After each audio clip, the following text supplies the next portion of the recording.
എനിക്ക് പറ്റുന്നില്ല അമ്മ. ഇവിടെ ഒരു കല്യാണം കഴിച്ചു വിട്ടാ പിന്നെ അതാണ് നിന്റെ വീട്. അവിടെ ഉള്ളതെല്ലാം സഹിച്ചും ക്ഷമിച്ചും ജീവിക്കാൻ നീ പഠിക്കണം. എന്നെ അങ്ങോട്ട് തിരിച്ചു വിളിക്കമ്പേ. നിന്നെ ഇങ്ങോട്ട് വിളിച്ചോണ്ടോ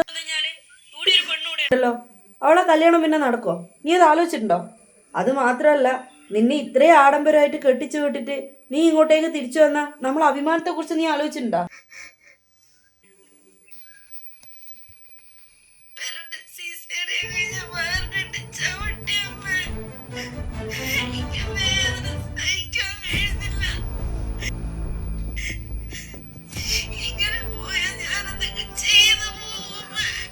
നീ എങ്ങോട്ടാ പോണേ?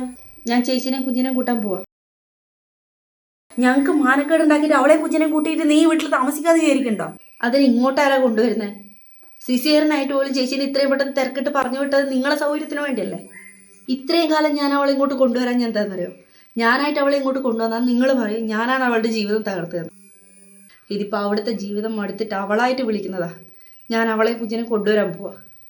അവളെ കുഞ്ഞിനെ കൊണ്ട് നീ എന്ത് ചെയ്യാന്നാ പറയുന്നത്? എൻ്റെ ചേച്ചീനെ കുഞ്ഞിനെ നോക്കാനുള്ള ജോലി ആരോഗ്യം ഇപ്പം എനിക്കുണ്ട്. വിഷമം കൊണ്ട് ചേച്ചി എന്തെങ്കിലും ചെയ്തു പോയിട്ട് പിന്നെ പറഞ്ഞിട്ട് കാര്യമില്ല. നിങ്ങൾക്ക് നിങ്ങളെ മോളെ തള്ളി പറയാൻ പറ്റുന്നുണ്ടാവും, പക്ഷെ എനിക്ക് എൻ്റെ കൂടെ പറപ്പിന് വേണം. അമ്മേ, ഒരാളെ മരണത്തിലേക്ക് തള്ളിവിട്ടിട്ട് അയാളെ ഫോട്ടോ കെട്ടി പിടിച്ചിരിക്കാനല്ലേ ഈശ്വരൻ നമുക്ക് കൈ തന്നിട്ടുള്ളത്. അയാളൊരു ആപത്തുപ്പെടുമ്പോൾ അയാളെ രക്ഷിക്കാൻ വേണ്ടിയിട്ടാണ്. മരിച്ചുപോയ മോളെ ഓർത്ത് എന്നും വിഷമിക്കുന്നതാണോ, അതോ ടോക്സിക് ആയൊരു റിലേഷൻ വേണ്ടെന്ന് വെച്ചിട്ട് തിരിച്ചു വരുന്ന മോളെ ചേർത്ത് നിർത്തുന്നതാണോ നല്ല കാര്യം? കുടുംബത്തിന് അഭിമാനം നമ്മിന്ന് ആലോചിച്ച് നോക്ക്. എന്നെങ്കിലും മനസ്സ് മാറുവാണെങ്കിൽ വിളിച്ചാൽ മതി, ഞാനും ചേച്ചിയും വരാം.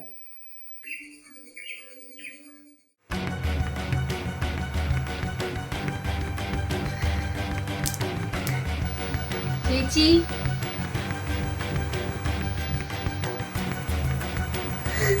ചേച്ചി ഇനി ഇവിടെ നിൽക്കണ്ട, നീ കുഞ്ഞിനെ എടുക്ക്, നമുക്ക് പോവാ. അല്ലേ എങ്ങോട്ടാ രണ്ടും കൂടി? മാറ്. എന്റെ വീട്ടിൽ വന്നിട്ട് നീ എന്നോട് ആജ്ഞ വയ്ക്കുന്ന? എന്റെ അനുവാദം ഇല്ലാണ്ട് നിങ്ങൾ രണ്ട് ഈ വീട്ടിൽ നിന്ന് പുറത്തിറങ്ങി പോവാ? അതെനിക്കൊന്ന് കാണണല്ലോ. നിങ്ങളുടെ അനുഗ്രഹ ആശീർവാദമൊക്കെ വാങ്ങാൻ നിന്നാലേ ജീവനില്ലാത്ത ചേച്ചീനെ കൊണ്ട് എനിക്ക് ഇവിടുന്ന് പോണ്ടി വരും. മാറി നിൽക്ക് പെണ്ണുപിള്ളേ. തന്തയില്ലാണ്ട് ഈ കൊച്ചിനെ എങ്ങനെ വലുതാക്കാന്നാ നിങ്ങൾ വിചാരിക്കുന്നത്? നിങ്ങൾക്കെല്ലാം പിന്നെ പൈസ ഉണ്ടാക്കാൻ പല വഴി ഉണ്ടല്ലോ അല്ലേ? ഇതിനുള്ള മറുപടി നീ പറയുന്നോ അതോ ഞാൻ പറയണോ? ചവിട്ടടോളാടി വേറെ നോക്കി. വേറൊന്നും പറഞ്ഞ് വയറും കയറി വന്നേക്ക ജന്തു. നീ ഈ വീട്ടിലെ മനസമാധാനത്തോടെ കഴിയുന്ന എനിക്കൊന്ന് കാണണടി.